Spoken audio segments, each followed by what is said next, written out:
Tiempo de repasar las economías mundiales y cuál ha sido su impacto en las últimas horas. ¿Qué tal? ¿Cómo están? Soy Edson Sánchez. Vamos a nuestros titulares.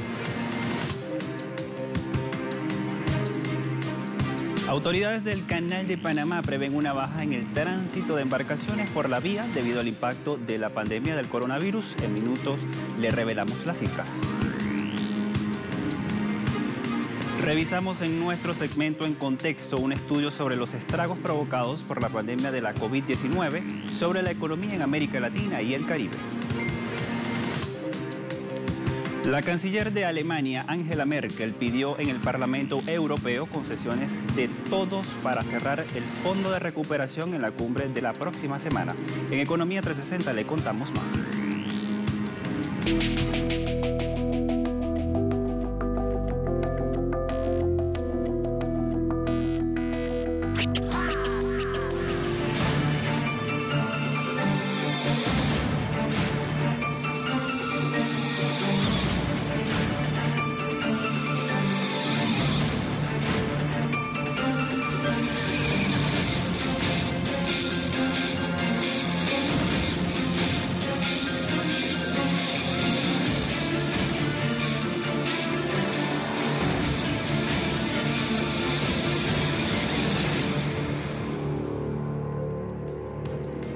Comenzamos de inmediato con esta información. El Canal de Panamá podría verse afectado un 20% de sus tránsitos y todo esto se debe a la crisis sanitaria que ha provocado la COVID-19.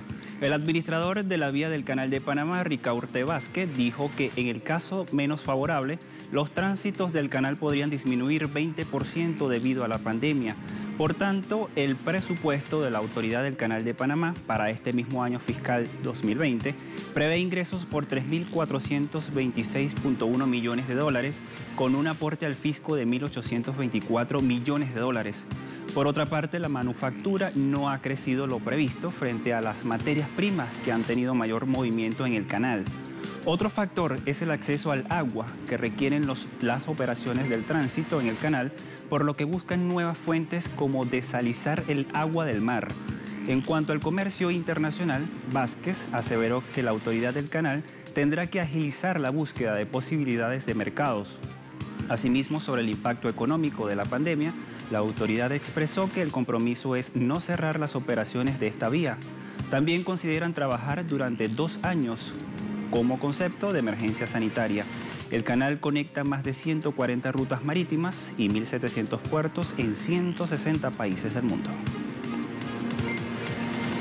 La primera ministra de Barbados, Mia Mottley, abogó por la solidaridad y la cooperación para responder adecuadamente a los efectos que ha producido la pandemia del COVID-19. La alta funcionaria caribeña señaló que los gobiernos deben proteger los derechos de los trabajadores en el periodo de regreso a la normalidad o mientras siguen en paro tras la erosión de la base económica y el impacto en los más vulnerables.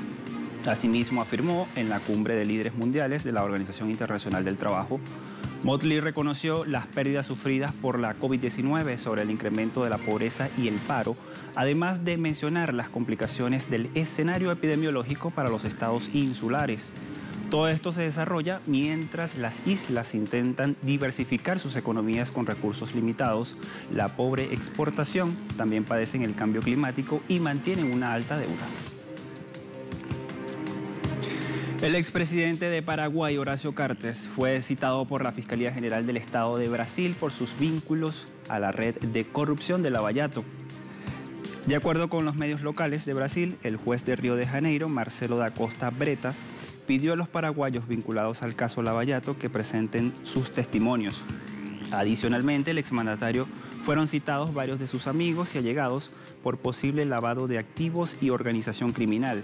Entre los acusados figuran el cambista Darío Messer, allegado al expresidente Horacio Cartes. Igualmente se menciona a Ronald Pascal Herbaul, quien había abierto una cuenta en los paraísos fiscales, pero no se precisan sus datos ni la nacionalidad. Según la Fiscalía brasileña, los acusados deben responder a las acusaciones por escrito en un plazo de 10 días y podrán alegar todo lo referente para su defensa, además ofrecer documentos y justificaciones, así como presentar sus evidencias. En Brasil se prevé una cosecha récord este mismo año, pese a los efectos negativos de la crisis de la pandemia del COVID-19. Según la última previsión del gobierno, el país suramericano recogerá este mismo año una cosecha de 247.4 millones de toneladas de granos. Esto representa un alza de 2.5% frente a 2019. De acuerdo con estimaciones del Instituto de Geografía y Estadísticas del país, el alza se debe a que el área cultivada es de un 2.2% superior al año pasado, alcanzando unas 64.6 millones de hectáreas. Para junio se estima un 0.6% y esto supone 6 millones de toneladas en la recolección de cereales, legumbres y también las oleaginosas. En este sentido, los productos con mayor crecimiento son el arroz, el maíz y la soja con un 92.3% de las proyecciones de producción y un 87.2% de área de cosechar. También el trigo tendrá un alza estimada de 33%, unas 7 millones de toneladas. En tanto, la soja registrará un alza proyectada de 5.6% frente a 2019, con una producción de total de 120 millones de toneladas. Y para la producción del café arábigo se espera alcance los 2.6 millones de toneladas, con un crecimiento del 28.9% frente al año anterior.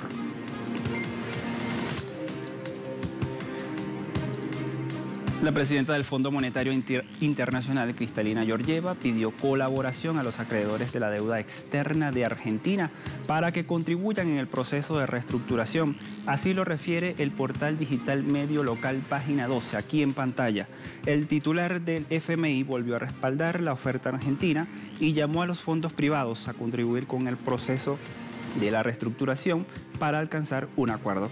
Aclaró que el pacto debe ser sostenible, tal como reclama el presidente argentino Alberto Fernández. Georgieva se refirió al proceso de renegociación de la deuda argentina y comprometió el apoyo del FMI y del Banco Mundial.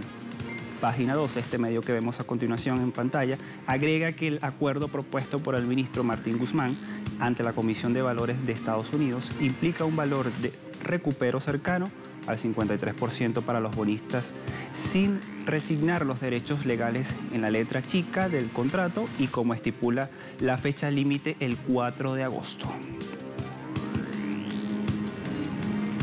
Y el presidente Donald Trump y su homólogo, el presidente mexicano Andrés Manuel López Obrador, firmaron un nuevo tratado de libre comercio México, Estados Unidos y Canadá para fortalecer las relaciones económicas entre estas naciones.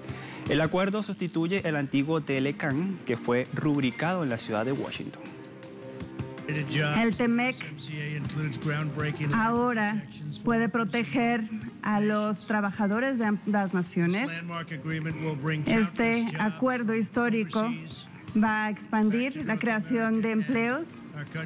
Vamos a regresar a construir. Somos beneficiarios, somos ya quienes están viendo los grandes frutos, porque este es el acuerdo comercial de mayor magnitud ya firmado entre cualquier país y le va a llevar prosperidad a los trabajadores de México, de Estados Unidos y de Canadá. En su alocución durante la puesta en marcha del TEMEC, el presidente Andrés Manuel López Obrador destacó uno de los aportes de México en la nueva alianza económica, así lo dijo. Los tres países aportamos capacidad productiva, mercados, tecnología, experiencia, mano de obra calificada y terminamos complementándonos. Por ejemplo, México tiene algo sumamente valioso para hacer efectiva y potenciar la integración económica y comercial de la región. Me refiero a su joven, creativa y responsable fuerza laboral. No olvidemos que la participación de los trabajadores en los procesos productivos es igual de importante que el papel de las empresas. La emergencia laboral en Latinoamérica lo vamos a poner en nuestro segmento En Contexto, así que no se aparte, que nos vamos a una primera pausa. Ya regresamos con más.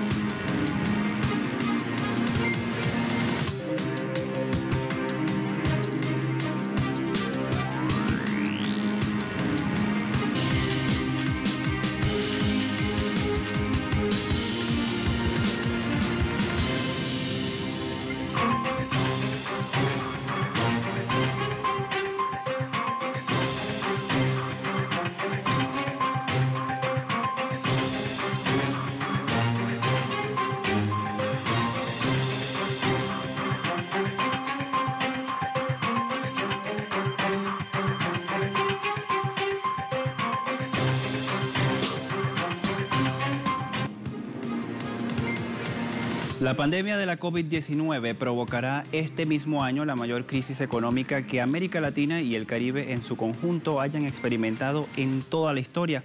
Así lo corrobora un trabajo de investigación del medio ruso Sputnik con base a datos y análisis de organismos como la CEPAL y la OIT.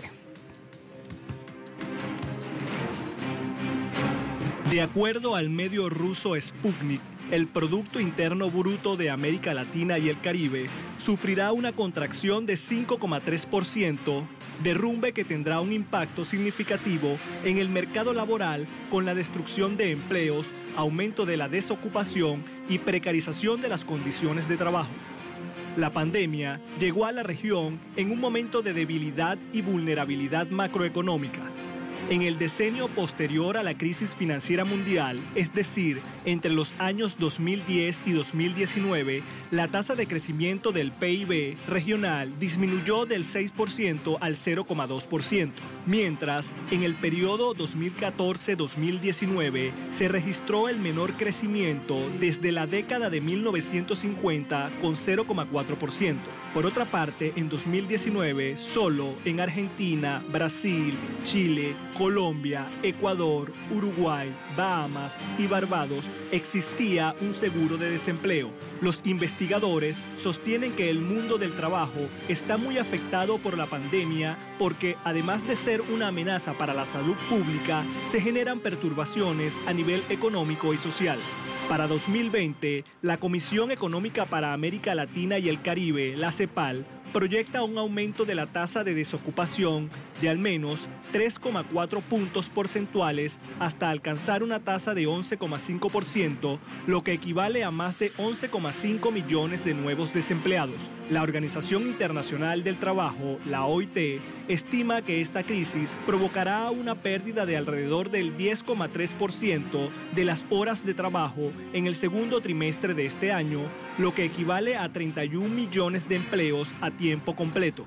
Igualmente, el trabajo informal es la fuente de ingresos de muchos hogares de la región, donde la tasa media de informalidad es del 54%, según estimaciones de la OIT. Los trabajadores informales no tienen acceso a servicios de salud de calidad y, dadas las características de su trabajo, están más expuestos al contagio. Este estudio señala que algunos países latinoamericanos y caribeños han implementado medidas para la protección del empleo en medio del coronavirus. ¿Cuáles son estos países? Aquí lo conocemos. El estudio del medio ruso Sputnik también señala que los países de América Latina y el Caribe han implementado medidas en 3 áreas para la protección del empleo. En primer lugar, las naciones de la región han buscado la protección de los trabajadores a través del trabajo a distancia, el establecimiento de turnos laborales en horarios escalonados y la ampliación del derecho a licencias por enfermedad remuneradas para los empleados con síntomas de coronavirus o que se encuentren en cuarentena. En segundo lugar, han apoyado las políticas de fomento de la actividad económica y la demanda de mano de obra mediante exenciones o postergaciones tributarias y el apoyo financiero a tasas de interés preferenciales. En tercer lugar, los gobiernos latinoamericanos y caribeños han introducido políticas de apoyo al empleo y al mantenimiento de los ingresos que incluyen acuerdos sobre la reducción del horario de trabajo y en materia de compensación. Asimismo, han promovido la conservación del empleo mediante subsidios o préstamos asociados al mantenimiento de los puestos de trabajo y los salarios. En cuanto al seguro por desempleo, Sputnik indica que en América Latina y el Caribe, varios países están implementando esta modalidad. En ese contexto, en el caso de Chile, el acceso a prestaciones del seguro de desempleo es aplicable a los casos de cierre temporal de empresas por orden de la autoridad, acuerdos de suspensión del contrato laboral y pactos de reducción temporal de jornada. Mientras que en México, esta forma de ayuda a los trabajadores se amplió a más beneficiarios. En cuanto a Brasil, el programa de emergencias para el mantenimiento del empleo y los ingresos incluye la reducción de la jornada de trabajo con preservación del salario mediante acuerdo individual o colectivo, pero esta modalidad permite que el empleador pueda reducir la jornada laboral y los salarios de los empleados de forma proporcional por un máximo de 90 días. La necesidad de hacer frente a los efectos de la COVID-19 en los países de América Latina y el Caribe ofrece una oportunidad para reflexionar sobre el tipo de respuestas que se dan frente a una crisis. Para ello se requiere de complementariedad en las políticas vinculadas a las áreas de la salud, la economía, el ambiente laboral, así como la seguridad social. Fíjense que aquí los investigadores de Sputnik dicen que las políticas deben tener plazos y atender en forma distinta según sectores el tamaño de las empresas o grupos vulnerables. Igualmente, frente al coronavirus, los países de la región están poniendo a prueba la capacidad de las instituciones sociolaborales para brindar una respuesta oportuna para mitigar los costos ineludibles de una crisis.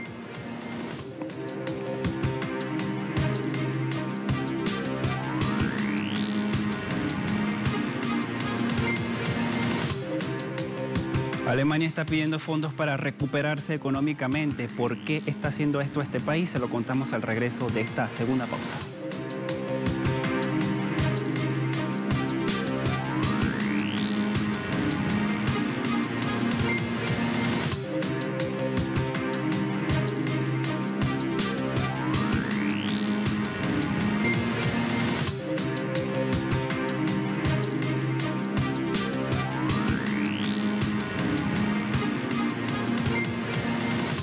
La canciller de Alemania, Angela Merkel, ha pedido en el Parlamento Europeo que todas las partes hagan concesiones en las negociaciones sobre el Fondo de Recuperación Económica de la Unión Europea para conseguir pronto un acuerdo. Merkel dijo que los más vulnerables son los que sufrirán de no lograrse un acuerdo pronto y recordó que la Unión Europea se halla ante un reto sin precedentes. Asimismo, indicó que la solidaridad en la crisis no es solo un gesto humanitario, pues a su juicio es también una inversión de futuro. La canciller alemana precisó que la Unión Europea saldrá de la crisis si hay voluntad de superarlas, las diferencias y buscar las soluciones comunes.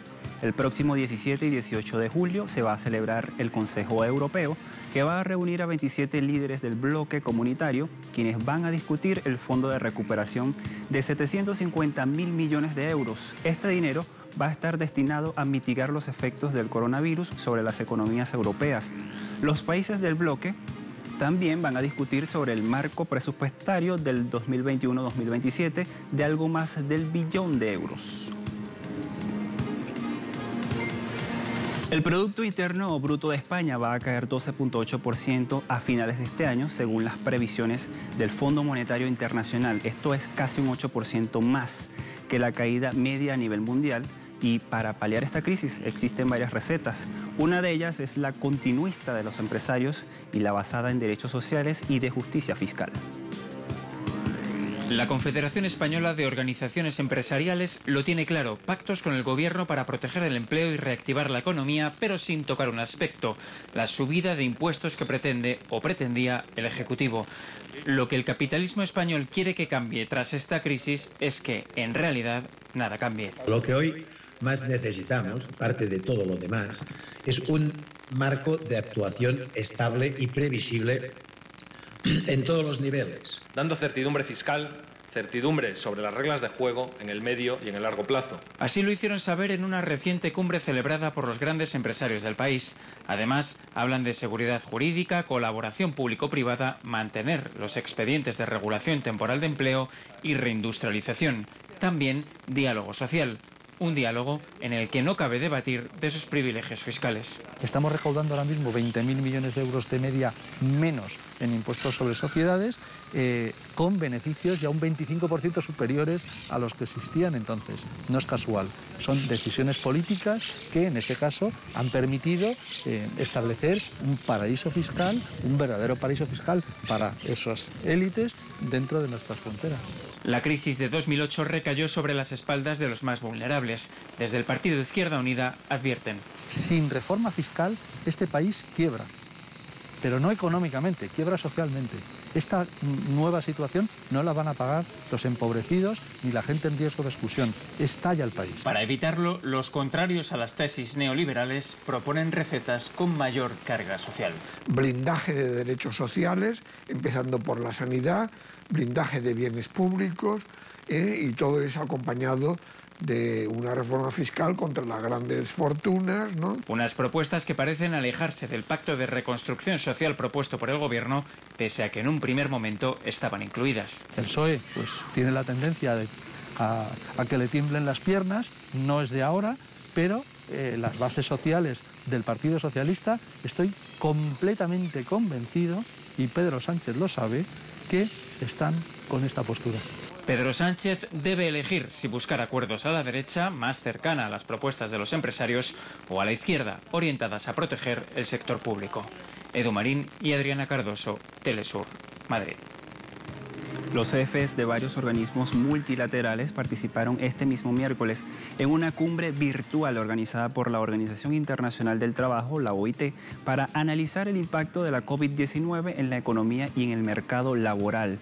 El secretario general de la ONU, Antonio Guterres, llamó a incentivar respuestas que estimulen la economía y la creación de los empleos decentes para paliar la crisis que ha generado la pandemia del coronavirus. Asimismo, indicó que se deben proteger a los más vulnerables e invertir en los trabajadores esenciales, como aquellos de los servicios de la salud, quienes están en la primera línea de respuesta a la pandemia. Por otra parte, la directora gerente del Fondo Monetario Internacional, Kristalina Georgieva, pidió a los gobiernos invertir en el mundo digital. Además, dijo que la recuperación debe ser fuerte y baja en carbono, que a su juicio crearía millones de puestos de trabajo mientras ayudan a abordar la crisis climática. Mientras tanto, Roberto Acevedo, él es director general de la Organización Mundial del Comercio, precisa que para sentar las bases de una fuerte recuperación, las políticas monetarias, fiscales y comerciales de los países deben esforzarse y avanzar nada más y nada menos que en una misma dirección.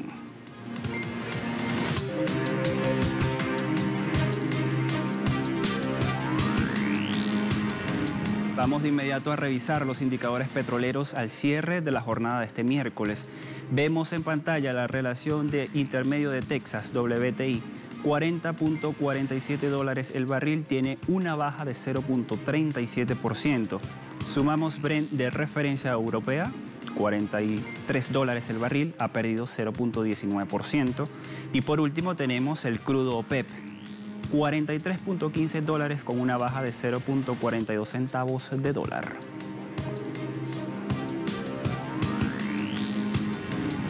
Con estos indicadores ponemos punto final a esta emisión de Impacto Económico. La invitación para que siga todas nuestras redes sociales allí en pantalla. Gracias a todos por la compañía. Hasta la próxima. Chao.